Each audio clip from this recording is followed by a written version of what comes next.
Oi gente, eu sou a Duda e hoje nós vamos conversar sobre 10 contos de Machado de Assis. Este vídeo é parte de um projeto, nós estamos lendo o livro 50 Contos de Machado de Assis, estamos quase terminando. E se você não conhece ou perdeu algum vídeo, eu vou deixar a playlist nos cards aqui em cima. E neste mês de junho, no caso, os contos que nós lemos em maio, né, e conversaremos sobre ele agora em junho, nós lemos dos contos 31 ao 40, se eu não me engano, deixa eu só conferir aqui. Isso mesmo, nós lemos do conto 31 ao conto 40 e, gente, dessa vez teve aqui dois contos que eu gostei muito, particularmente um desses contos, que foi assim bem marcante, com certeza aí foi para os meus contos preferidos. Eu comentei sobre ele assim que eu terminei de ler nos stories. Se você não segue ainda no Instagram, o link tá sempre aqui embaixo, eu sempre comento sobre minhas leituras por lá. Mas vamos com calma, eu vou começar pela ordem dos contos. Então, o primeiro conto que eu vou comentar aqui é o conto O Enfermeiro, que está aqui marcado, foi a primeira leitura do mês de maio. Esse conto do enfermeiro começa como uma confissão. É um homem já no fim de sua vida, ele fala que está prestes a morrer, tem poucos dias, e ele vai meio que falar sobre uma época em que ele foi enfermeiro de um homem, que era um homem detestável, que tratava as pessoas super mal. Ele tinha meio que um rodízio de enfermeiros com ele, né? Todos passavam pouco tempo e acabavam indo embora, porque não aguentavam a forma como eram tratados. Eles eram agredidos fisicamente, verbalmente, e este homem foi lá para cuidar dele e foi o que passou mais tempo ao lado dele. Era o que tinha mais paciência de início, ainda que ele se sentisse muito mal e por vezes quisesse abandonar o posto, ele acabava ficando. Por conta do vigário também, do padre, que sempre lhe aconselhava mansidão e que ele esperasse mais um pouco, já que o doente lá, essa pessoa estava já muito enferma e ia acabar falecendo em breve. Só que aqui a gente tem um episódio assim de muita fúria, né, que ele recebeu acho que uma moringa na cara, aquelas moringas que a pessoa toma água, sabe, ao lado da cama. Então, em determinado momento aqui, aconteceu algo que o deixou fora de si e ele acabou fazendo um ato abominável. Ele vai falar o que aconteceu após esse ato, o que ele dizia para si mesmo, enfim, os aspectos morais, o estado psicológico deste homem, deste enfermeiro após o ato. E aqui a gente já sabe que já passaram muitos anos, né? Ele conta isso mais já no final de sua vida. Achei um conto interessante, adoro a versatilidade dos contos de Machado de Assis, é algo incrível quando você começa a ler esses contos selecionados, por exemplo, aqui nessa edição. Ele passa de uma coisa para outra, sabe, de um personagem totalmente diferente do outro, mas todos eles com a natureza humana em comum, porque aqui a gente tem aspectos universais e atemporais. Não é à toa que Machado é um grande clássico, né, da literatura brasileira, é um dos principais nomes mais conhecidos. A temporalidade e universalidade das suas histórias, claro, vai contribuir muito, né, já que são coisas que não perdem a validade. E cada um desses contos vai atestar isso, porque são situações que se passaram no século XIX, né, a maior parte deles é no século XIX, eu acho que tem um ou outro que é século até XVIII. E ainda assim você consegue se identificar nos dias de hoje. Eu tô falando em relação a todos, tá, gente? Não apenas o do enfermeiro, mas apenas uma observação. Por exemplo, o próximo, Conto da Escola. Esse aqui é o primeiro do livro que é narrado por uma criança, já é diferente aí por aí. Ele vai falar sobre um menino que é bem inteligente, está a caminho da escola, mas ele é sempre tentado pela natureza, pelo ar livre, mas ele acaba indo para a escola. Ele é na escola um amiguinho que é filho do professor, um professor muito severo, sabe, aqueles professores bem rígidos. Na época tinha até a palmatória, né? Os alunos acabavam sofrendo castigos físicos na escola, coisa que seria impensável hoje em dia, pelo menos oficialmente. Esse professor era o pai de um dos alunos, e é justamente um aluno que era um pouquinho atrasado, assim, demorava mais para pegar a matéria, e por ser seu pai, ele ficava em cima dele, e daí esse menino, filho do professor, pede ajuda ao protagonista do conto, né, que é um rapazinho bem brilhante, um menino assim bem inteligente. E pra comprar essa ajuda ele oferece uma moeda que ele ganhou do aniversário da mãe. E aí o menino vai aceitar, só que um dos seus coleguinhas vai ver tudo isso, a transação toda, e vai contar para o professor. E é interessantíssimo como esse conto termina, porque ele fala no final que aprendeu uma lição, né? Voltei para casa com as calças enxovalhadas, sem pratinha no bolso, nem ressentimento na alma. E contudo, a pratinha era bonita, e foram eles, Raimundo e Curvelo, que me deram o primeiro conhecimento. Um da corrupção, né, o menino que deu a moedinha em troca do ensinamento e o outro da delação. Aqui no Brasil, muitas pessoas parecem não ter aprendido essa lição, né, da corrupção e da delação. Eu achei interessantíssimo o Machado terminar o conto dessa forma, né, do menino aprendendo ali na infância duas importantes lições, da corrupção e da delação, por ter aceitado o dinheiro em troca de algo que ele não deveria e ter entendido também que outras pessoas vão entregá-lo por conta disso. O próximo conto é o Dona Paula. Aqui a gente tem uma mulher mais velha que tem uma sobrinha casada e essa sobrinha, na verdade, meio que se namorou por outro rapaz, que não seu marido. Aí o marido agora não quer mais nada com ela, quer a separação e ela tá arrasada. E é justamente quando Dona Paula vai consolá-la e diz que vai conversar com o marido sobre isso. O principal do conto aqui, na verdade, né, a gente já vê que Dona Paula é o nome do conto, que é a tia que vai aconselhar a sobrinha. Então, ainda que a história da sobrinha esteja aqui em evidência, essa paixão da sobrinha por outro homem, arrependimento, enfim, aí as emoções contraditórias que ela sente, Dona Paula vai sempre escutar e lembrar da sua juventude. Ela vai lembrar de coisas que aconteceram com ela através da sobrinha. Então é isso que está mais em evidência aqui nesse conto. Depois desse conto nós temos o Diplomático. Esse nome diz muito sobre o conto, gente, porque é um homem que é amigo de uma família, está sempre na casa dessa família. Ele é um homem mais velho já, só que nunca casou. E criou uma paixão em cima da filha do casal, né, de quem ele é amigo, que é a Joaninha. E aí numa noite de São João, eles estão lá nas festividades e é quando ele finalmente resolve escrever uma carta de amor e se declarar. E ele acha que tem chance, só que aí vai entrar outro rapazinho muito mais novo que ele, mais da idade da Joaninha, e vai meio que atrapalhar as suas intenções. O diplomático do título foi justamente pela atitude dele, pelo como ele se portava daquela forma bem diplomática ali na família e agradando a todos.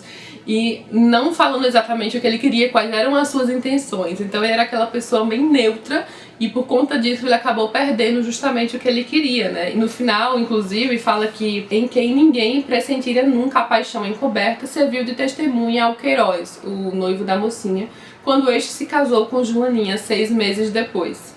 Nem os acontecimentos nem os anos lhe mudaram a índole. Então ele acabou até servindo de testemunha no casamento de sua grande paixão. Aí vem o próximo conto, gente, que foi um dos meus preferidos do livro. Ele está ali junto com o Alienista, junto com o Trina Yuna também, que eu gostei muito. Eu gostei também do A Chinela Turca. Mas esse aqui fica nos primeiros lugares de todos os contos que eu li, porque A Cartomante, gente, pela forma como o Machado conduz esse conto. Eu não vou falar livremente sobre este conto aqui, por exemplo, tudo que eu poderia falar, porque eu não quero contar spoilers. Eu sei que algumas pessoas que assistem o vídeo dos contos de Machado ainda não leram os contos, eu não quero estragar a experiência desse conto pra ninguém. Então, lembrando, este conto está em domínio público, se você digitar no Google A Cartomante Machado de Assis, você consegue ler o conto, talvez até na Amazon, vou dar uma procurada e deixo aqui embaixo. E, gente, sério, maravilhoso. Ele começa com duas pessoas conversando, um rapaz e uma moça, e a moça acabou de ir à cartomante. Ela foi lá se consultar porque ela acha que este rapaz está meio distante, talvez tenha deixado de amá-la.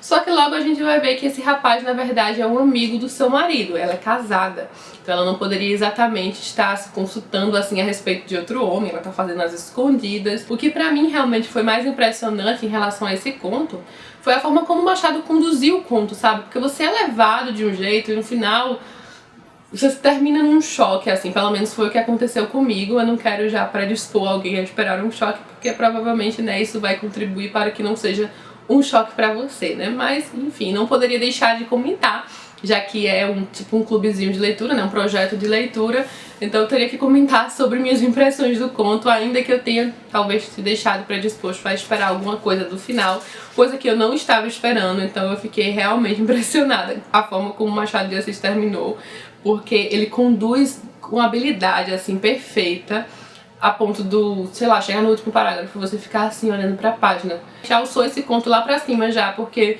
foi aqueles que me causaram mais impacto no livro inteiro, sabe? Não vou comentar mais nada a respeito dele, então vamos passar para o próximo, que é o Adão e Eva. Aqui a gente tem mais uma vez, tipo, meio que uma releitura cômica, poderia dizer isso, né? Da Bíblia, porque já aconteceu isso lá no começo, nos contos, né?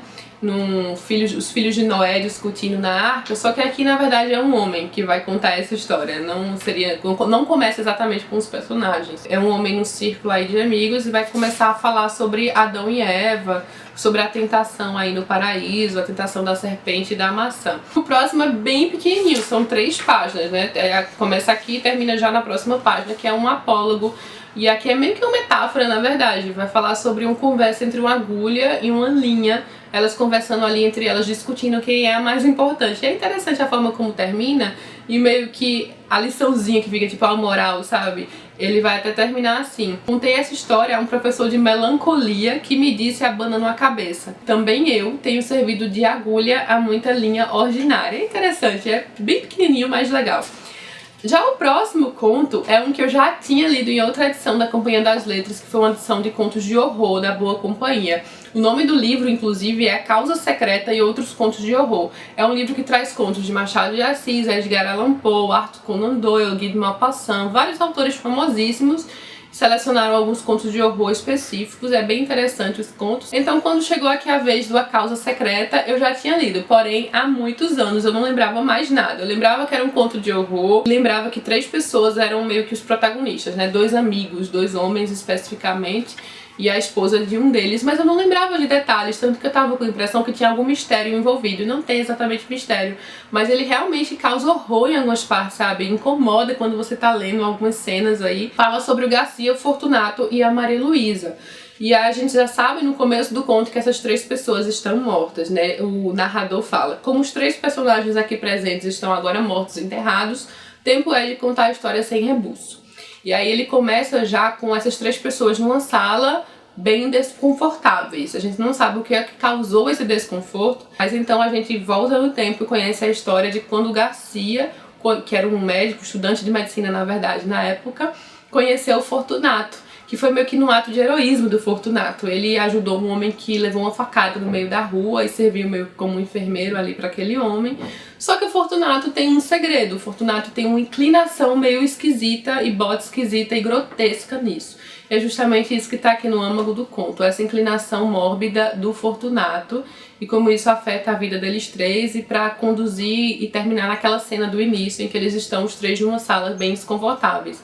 É um conto muito interessante, que tem até um leve ar sim de mistério, talvez um suspense, mas muito pequeno, mais no sentido da gente tentar descobrir o que é que culminou naquela cena do início. A gente sabe que existe uma causa secreta, né, que é o nome do conto.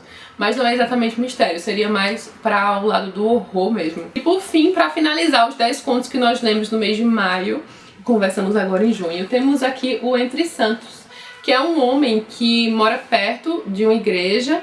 Ele era capelão de São Francisco de Paula. E aí ele vai falar sobre uma vez que ele passou lá pra ver se a igreja estava fechada, né, pela noite, e ele viu uma luz por baixo, assim, da porta, e ele resolve ver o que é, e ele encontra lá os santos todos lá conversando entre si, e conversando sobre as confissões que as pessoas fazem. Eles sabem exatamente todos que estão sendo sinceros nas confissões, nos pecados, né? As pessoas que estão realmente arrependidas, as que não estão. Então é mais sobre isso. Tem o toque de ironia de Machado bem claro aqui nesse conto. Então ele fechou aqui os 10 contos que nós lemos em maio.